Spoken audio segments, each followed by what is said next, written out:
start. I am delighted to participate in the including celebrations of the Golden Jubilee of SN College in Kerala. Meeting students and young people is always a matter of joy for me. I see in their eyes that sparkle and faces that dream. The sight fills me with hope and confidence about the future of our nation. This hope and confidence in the future of India, however, increases multifold when I come to a college like this, which is itself the creation of a revolutionary dream, a dream born in the trials, tribunals, and turbulence of India's freedom movement. SN College is not an ordinary educational institution. It is the product of a social revolution inspired by the teachings and the personal mission of one of the greatest reforms of modern India, Shri Narayana Guru. It opened the gates of education to those sections of our society which were denied the opportunity in the orthodox social order. It thereby established the principle that education, including higher education, is the birthright of every human being, of the poor as well as of the rich, of the so-called backward classes as much as the forward classes in society.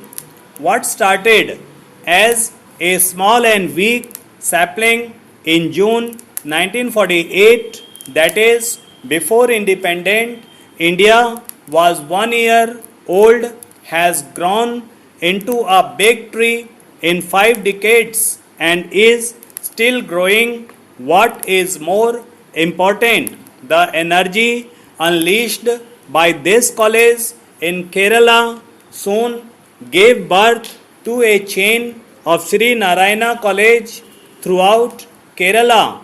Thus, thanks to the untiring efforts of the SN Dharma Education Trust, higher education came within the reach of children from the oppressed class, from the darkness of suggestion and illiteracy. Kerala entered the light of education for all. I therefore bow my head before the memory of this great saint, Shri Narayana Guru, for his contribution to the social transformation of Kerala and India.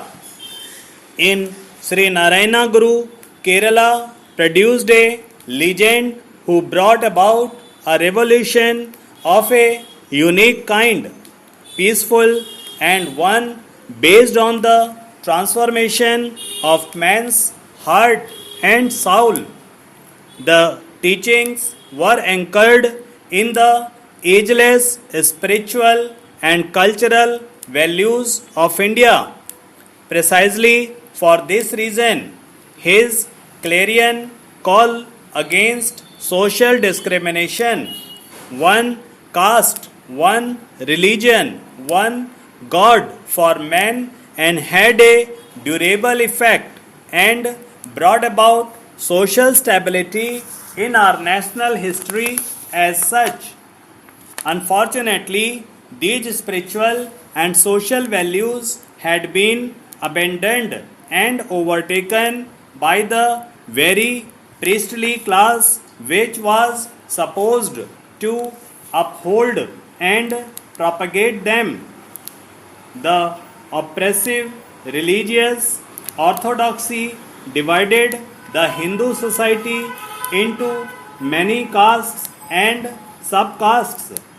Some of the castes that were condemned to the lowest rung of the social hierarchy became not only untouchables but also unapproachable. Swami Vivekananda, who visited Kerala in 1882, had expressed deep displeasure about the prevailing social order today.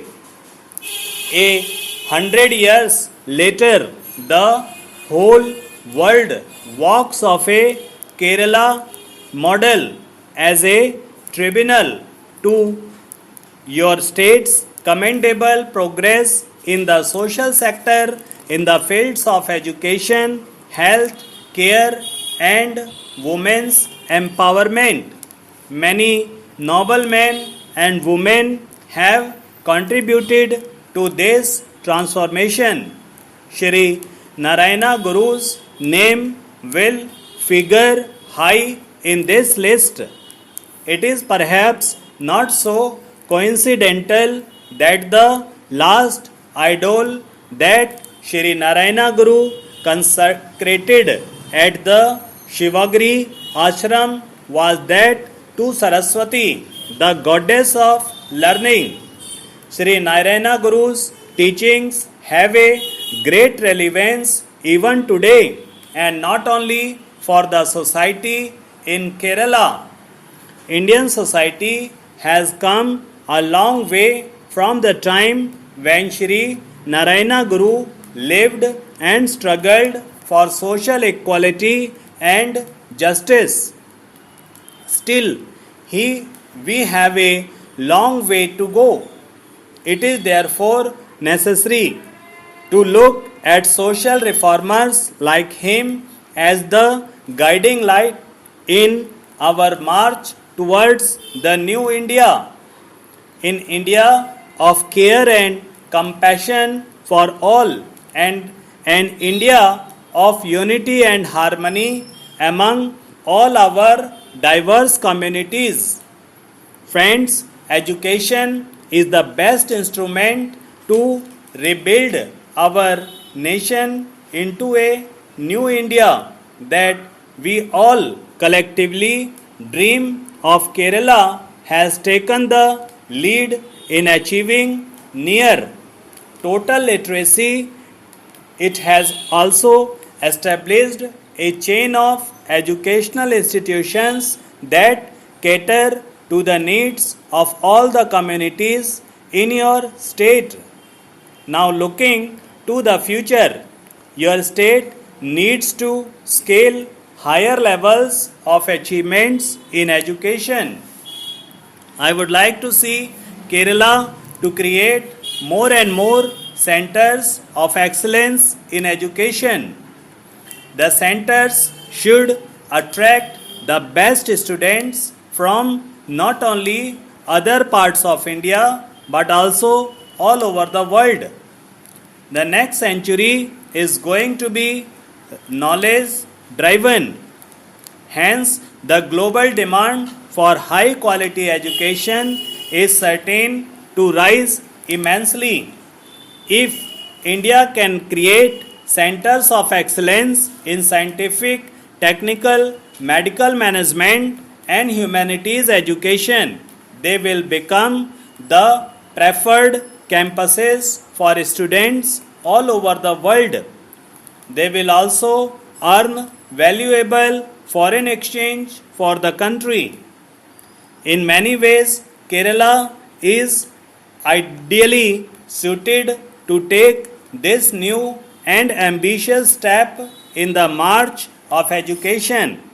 The matchless natural beauty that Kerala offers is ideal for learning.